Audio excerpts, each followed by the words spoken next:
Sud Radio, l'invité politique, Jean-Jacques Bourdin. Notre invitée ce matin, Caroline Yadan, députée. D'abord, bonjour Caroline Yadan. Je rappelle que vous êtes députée Ensemble pour la République des Français de l'étranger et cette zone Proche-Orient qui évidemment concerne Israël. Vous êtes la députée des Français d'Israël. On est bien d'accord. On est bien d'accord, absolument. Pas que d'Israël, mais effectivement pas que d'Israël, mais aussi. Bon, Israël aussi. Caroline Yadan, vous rentrez d'Israël d'ailleurs. Oui. Vous étiez hier encore. Hier soir, oui, je suis rentrée hier soir. Vous êtes rentrée hier soir. Cet accord dont on parle depuis hier, annoncé en premier par Donald Trump, j'y reviendrai. Cet accord a failli capoter dans la nuit, c'est l'information que vous nous donnez ce matin, Caroline Yadan. Alors absolument, moi j'ai eu une information cette nuit, comme quoi ça a failli capoter au dernier moment parce que le Hamas a voulu se rétracter et revenir notamment sur les points d'accord, un point d'accord qui était le droit de veto accordé à Israël sur l'identité des archi-terroristes qui seront libérés dans le cadre de l'accord, et le Premier ministre israélien a ordonné à l'équipe de négociateurs de ne rien céder sur ce point. Voilà. Sur ce point, c'est-à-dire qu'en fait, il faut rester. En fait, je pense que le message de ça, j'espère évidemment que cet accord va être conclu, mais le message, c'est restons prudents jusqu'à la signature définitive d'un accord. On sait que jusqu'au dernier moment, tout est possible. Donc vraiment, restons dans cette prudence-là et ayons une pensée pour les familles des otages qui vivent actuellement. J'en ai rencontré beaucoup. C'est un supplice, c'est une torture psychologique à nul autre pareil, parce que vous imaginez bien que vous avez un proche dont vous ne savez pas s'il est mort ou s'il est vivant. Vous avez un proche qui subit le pire comme otage. Vous avez des enfants, vous avez des vieillards, vous avez des femmes, vous avez des adolescents, et vous ne savez pas s'il va revenir. Alors il y a eu la liste des otages qui a été publiée hier, mais cette liste des otages qui comporte 33 noms, on ne sait pas qui est mort, qui est vivant. Oui. Il y aurait un bruit qui circulerait comme quoi il y aurait quand même de nombreux morts dans cette liste-là. Dans cette liste, parmi les 33 otages, de nombreux morts. Oui, et donc c'est un supplice absolu. Et est-ce que vous me permettez, Jean-Jacques, parce que j'ai amené un tout petit extrait du rapport du ministre de la Santé israélien sur les conditions de vie, les conditions de détention de ces otages. Vous savez, quand on parle du terme otage, on a l'impression que c'est un terme un petit peu générique et ça devient un peu banal de dire les otages. Mais moi, je suis frappée par l'idée qu'il faut absolument comprendre et visualiser ce qu'ils sont en train de vivre, y compris le plus petit otage du monde, Kfir Bibas, qui va avoir 2 ans et qui a été enlevé, qui avait 8 mois et demi, un bébé otage. Et si je lis ce rapport du ministère de la Santé israélien qui détaille les sévices subis par les otages, il y a des abus sexuels systématiques. Des femmes et des enfants ont été victimes de violences sexuelles, notamment des rapports sexuels forcés entre mineurs, c'est-à-dire entre enfants. On a reçu à l'Assemblée nationale avec Yael Braun-Pivet le fils et la fille de Ohad Yahaloumi, ce petit qui a été détenu pendant 50 jours. On ne sait pas ce qu'il a subi, mais il a un traumatisme absolu, énorme. On lui a fait voir les images, les films du 7 octobre. On l'a promené autour des cadavres. Donc, agression sexuelle systématique, torture des enfants. Les enfants étaient attachés, battus quotidiennement et brûlés volontairement. Les examens médicaux ont révélé des cicatrices, des brûlures et des signes de violence physique graves. Certains ont été affamés. Le petit Ethan, il mangeait un concombre et une pita par jour et ont vécu des expériences traumatisantes comme être promené avec des cadavres.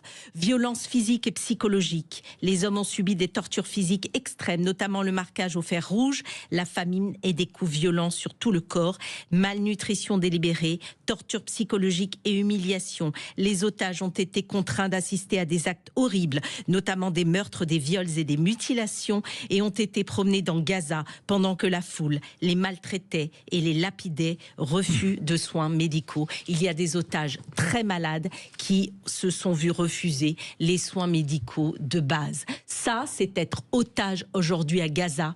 Et c'est donc, pour les familles des otages, un supplice absolu que se dire est-ce qu'ils vont revenir ou pas. Nous allons appeler Sabrina Belhassen, qui est porte-parole des familles d'otages franco-israéliens. Je rappelle qu'il y a 2 otages franco-israéliens toujours détenus, qui vont peut-être être libérés. 33 otages libérés dans la première phase, à partir de dimanche, ça va, à condition que le gouvernement israélien signe. On aura une conférence de presse israélienne à midi, je crois, hein, tout à l'heure. C'est bien cela, Caroline Yadan. Si vous le dites. Oui, c'est bien cela. Conférence de presse pour savoir s'il y a ratification définitive. Et vous nous avez appris donc que ça a failli capoter dans la nuit. Bien, 33 otages libérés en échange de prisonniers palestiniens. C'est la première phase. On ne sait pas si ces otages libérés sont vivants ou morts. Ce qu'on sait, c'est que cette première phase permettra la libération des femmes, des enfants et des hommes de moins de 50 ans.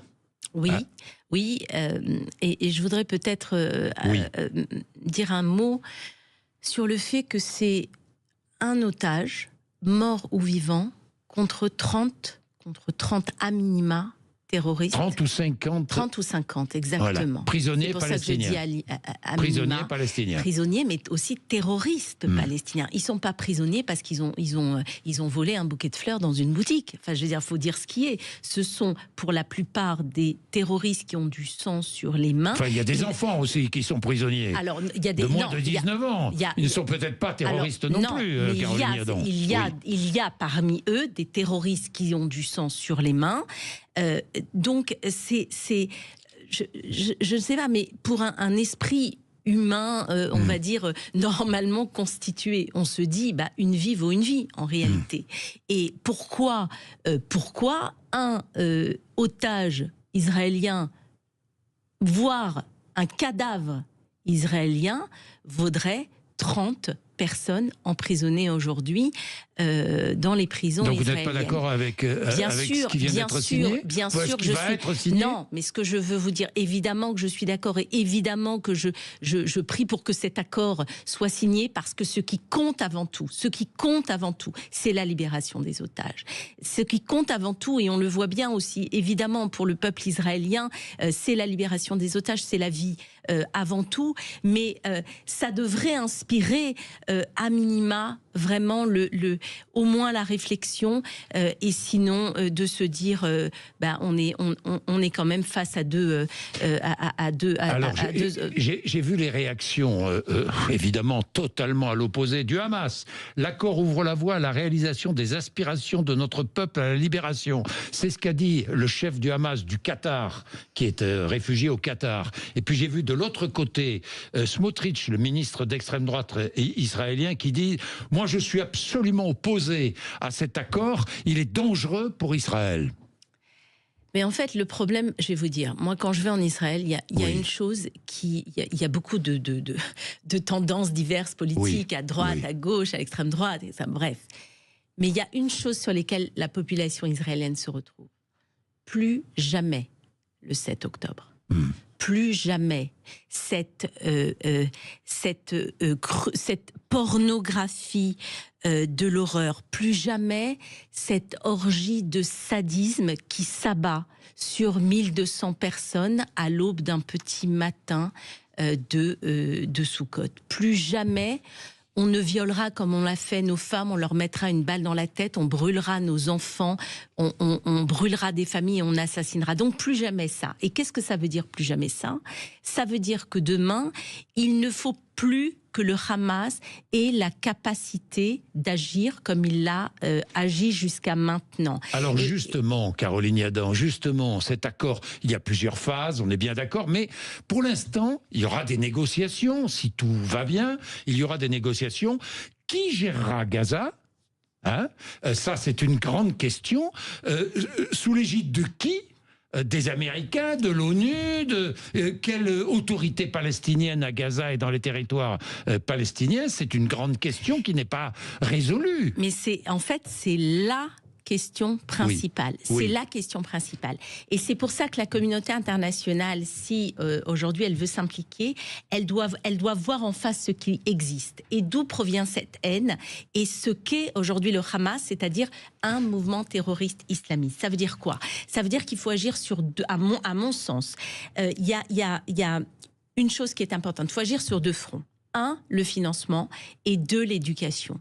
Le financement, pourquoi? Parce qu'on a vu que depuis 2005, que le Hamas s'est installé à Gaza, des millions de dollars ont été envoyés au Hamas pour construire aujourd'hui des tunnels qui ont servi, et qui n'ont certainement pas servi à abriter la population civile, qui ont servi à abriter les armes, et qui ont servi au Hamas pour se armer pour commettre le 7 octobre. Donc là, le financement de la reconstruction de Gaza, qui est évidemment légitime, il faut que Gaza se reconstruise, et il faut que Gaza arrive à dépasser cette tragédie qui a été la sienne pendant plusieurs mois. Mais ce financement-là, il va falloir être extrêmement vigilant sur où va ce financement. Numéro 2, l'éducation. Je vais vous dire, et moi j'ai déposé, c'était en 2000, dès que j'ai été élue députée, quelques mois après, on n'a pas eu le temps avec la dissolution de l'examiner, mais une proposition de résolution sur l'éducation à la haine dans les manuels scolaires palestiniens. En fait, sur la protection des enfants palestiniens. La protection à cette éducation à la haine. Lorsqu'on apprend à des enfants de 4 ans, de 5 ans, de 6 ans à écrire que les juifs sont des mécréants, des perfides et des sournois, lorsque les exercices de mathématiques apprennent aux enfants à compter des cercueils, comment voulez-vous, pendant 15 ans, avec cette propagande de la haine-là, qu'on n'ait pas affaire à des terroristes 15 ans plus tard? Donc, éducation et financement, et ça c'est la responsabilité de la communauté internationale demain si elle veut intervenir efficacement à Gaza. Caroline Yadan, nous allons appeler donc la porte-parole des familles d'otages franco-israéliens, mais soulagement immense. J'ai vu le soulagement de la population israélienne, une grande partie, pas toute la population israélienne, mais le soulagement. J'ai vu les scènes de joie aussi à Gaza. Alors il y a des scènes qui sont contrôlées par le Hamas, mais il y a aussi des Gazaouis qui disent on va enfin pouvoir vivre normalement. Vous avez désapprouvez le tweet d'Emmanuel Macron. Pourquoi? En fait, le problème, c'est qu'on a l'impression, en lisant ce tweet, qu'il y a une sorte de symétrie. C'est-à-dire que on a l'impression qu'on confond, ou en tout cas que l'agresseur et l'agressé, c'est à peu près la même chose, qu'il y aurait deux agresseurs. En fait, moi, c'est l'impression que j'ai eue. Soulagement immense avec les Gazaouis et espoir pour les otages et leurs familles. Voilà ce que dit Emmanuel Macron. Au début, c'est pas ça. La toute première phrase, vous l'avez omise. C'était la première phrase qui m'a fait tiquer, en l'occurrence. La première phrase exacte. Alors, la première phrase exacte. Pardon, je veux surtout pas dire des bêtises. Non, voilà. Non, c'est la première phrase que vous contestez. C'est la première phrase, c'est-à-dire qu'en fait, on parle tout de suite d'un calvaire. Je l'ai pas là, la première phrase. Il y a quelque chose qui parle du calvaire pendant tant de mois des Gazaouis ou quelque chose comme ça. Et donc, en fait, c'est surtout l'idée de se dire, mais ça vient d'où, en fait, la guerre aujourd'hui à Gaza? Oui. C'est pas tombé du ciel. C'est une réponse militaire à une action meurtrière avec une intention génocidaire du peuple israélien par le Hamas. C'est-à-dire que vous reprochez Emmanuel Macron de ne pas avoir rappelé l'origine de tout cela. En tout cas, on a l'impression quand on lit effectivement ce tweet. Je rappelle que vous êtes député Ensemble pour la République. On sait aussi ma liberté de parole sur ce point-là, et j'ai aucun problème. Et d'ailleurs, je le dirai évidemment parce que je dis toujours ce que je pense. Et quand on tient un que langage de vérité. reprochez-vous, Emmanuel Macron? Non, mais moi aujourd'hui, sur ce tweet-là, ben voilà. Voilà, j'ai la première phrase. Après 15 mois de calvaire injustifiable, soulagement immense pour les Gazaouis. Voilà, c'est le calvaire injustifiable. C'est-à-dire qu'on a l'impression que ça vient de nulle part. On a l'impression que d'un coup, l'armée israélienne s'est dit, bah tiens, on va attaquer Gaza pour des raisons territoriales ou je ne sais trop quoi. Et ça, c'est très dangereux à mon sens parce que on confond tout et on confond l'origine et aujourd'hui la légitimité de l'action israélienne à Gaza. Vous savez, moi je reviens d'Israël et on a vécu les roquettes et on a vécu les abris notamment du Yémen. Sabrina Belhassen-Nimzowitsch est avec nous. Bonjour. Bonjour. Bonjour. Vous écoutez Bonjour Jean-Jacques. Voilà, et Caroline Yadan. Sabrina Belhassen, 33 otages. Alors on ne sait pas, malheureusement, est-ce que vous avez des informations sur ces otages qui vont être libérés dès dimanche? Alors tout d'abord, je voudrais revenir à un interview que nous avons fait, vous et moi, il y a plus qu'1 an, quand les enfants ont été libérés. Oui. Et je me souviens que j'étais très très émue à ce moment. Oui. Et je suis autant émue aujourd'hui, malgré le fait qu'on ne sait pas dans quel état nos 33 otages vont arriver. On ne sait pas encore qui est vivant, qui est mort, qui est blessé, dans quel état ils sont. Moi, je me demande encore aujourd'hui où est la Croix-Rouge, pourquoi elle ne fait pas son travail. Mais c'est une très très grande émotion parce que nous ici, on prêche la vie. On veut vivre, on vivait en paix jusqu'au 6 octobre. Et j'écoutais Caroline, je vais revenir sur quelques-uns de ces mots. Le 6 octobre ou le 7 octobre au matin, c'était un jour de fête. Le jour de Simchat Torah. On célèbre notre Torah, notre Bible. C'est l'une des journées les plus gaies, les plus joyeuses de nos fêtes. Et on a été attaqués par des terroristes. Le Hamas est un groupe terroriste. Je suis ce qui se passe dans le monde en ce moment. Il y a un retour de la réalité. Le Hamas est considéré comme un groupe de libération. Ce n'est pas un groupe de libération, c'est un groupe de terroristes qui pensent seulement à ses dirigeants. Ce groupe de terroristes n'a jamais pensé à ses civils, aux Palestiniens de Gaza.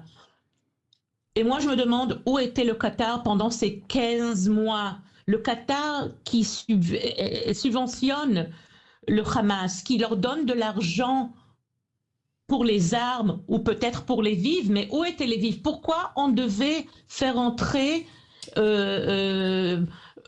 du manger et des boissons pour les civils? Pourquoi le Qatar n'a pas fait ça? Le Qatar a fait avec ses milliards d'euros et de dollars. Le Qatar qui a acheté la France, les États-Unis, où il était. Alors, moi, je voudrais faire comprendre par votre intermédiaire aux Français, à mes frères français, puisque moi, je suis française aussi, il y a une hypocrisie incroyable. Pensez au fait que le Hamas, c'est lui qui libère le nombre des civils tués. Mais le Hamas est un groupe terroriste. Comment on peut se baser sur leurs mots? Et c'est pour ça qu'ici en Israël, on est plein de joie, mais on est aussi au bord du désespoir parce qu'on sait que tant qu'on ne verra pas nos frères et sœurs par nos propres yeux, rien n'est sûr. Heureusement qu'il y a Donald Trump, le fou du western. Je crois que c'est la personne la plus intelligente du monde en ce moment, puisque c'est le seul qui a compris le langage du Moyen-Orient. Le Moyen-Orient marche par la force. C'est comme dans l'Antiquité. Ici, on n'a pas quitté l'Antiquité. quand tu es fort, on te respecte. Et quand tu fais signe de faiblesse, et pour le Hamas, ce cessez-le-feu du 7 octobre était un signe de faiblesse. Et pour eux aussi, je suis sûre que le cessez-le-feu maintenant, c'est un signe de faiblesse. Mais Donald Trump a compris leur langage et il leur a donné un ultimatum de force. Et il leur a dit, il vaut mieux que vous n'attendez pas après le 20 octobre parce que ça sera pire pour vous. Alors, à quoi il faut s'attendre? À quoi il faut que nous attendions? Moi, j'ai 3 garçons. Quelle vie auront ces 3 garçons? Est-ce que vous croyez que moi, je veux que mes garçons soient soldats et donnent leur vie pour rien, pour des terroristes? Ça, le monde, il faut qu'ils le comprennent. Ceux qui veulent la paix, c'est les Israéliens, pas le Hamas. Le Hamas est un groupe de terroristes. Bien. Et moi, je continuerai à le dire tant que le Hamas ne changera pas. Malheureusement, le Hamas ne changera pas. Merci Sabrina Belhassen-Nimzowitsch pour ce témoignage. Je me souviens effectivement de cette première interview et nous vous retrouverons en espérant que l'aboutissement de ces négociations soit le meilleur possible pour tous, et notamment pour les otages israéliens. Caroline Yadan, vous venez d'entendre, Sabrina, son témoignage. C'est mitigé quand même chez les Israéliens. Cet accord est un bonheur, mais en même temps, il y a toujours cette inquiétude au fond. Mais j'allais dire que c'est humain. Évidemment, on a plus envie que tout que de revoir nos otages, et en même temps, on a peur de l'avenir. Parce que le Hamas ne veut pas la libération du peuple palestinien. La question palestinienne, ils s'en contrebalancent. Ce qu'il veut, c'est mettre en pratique un projet islamiste expansionniste mondial.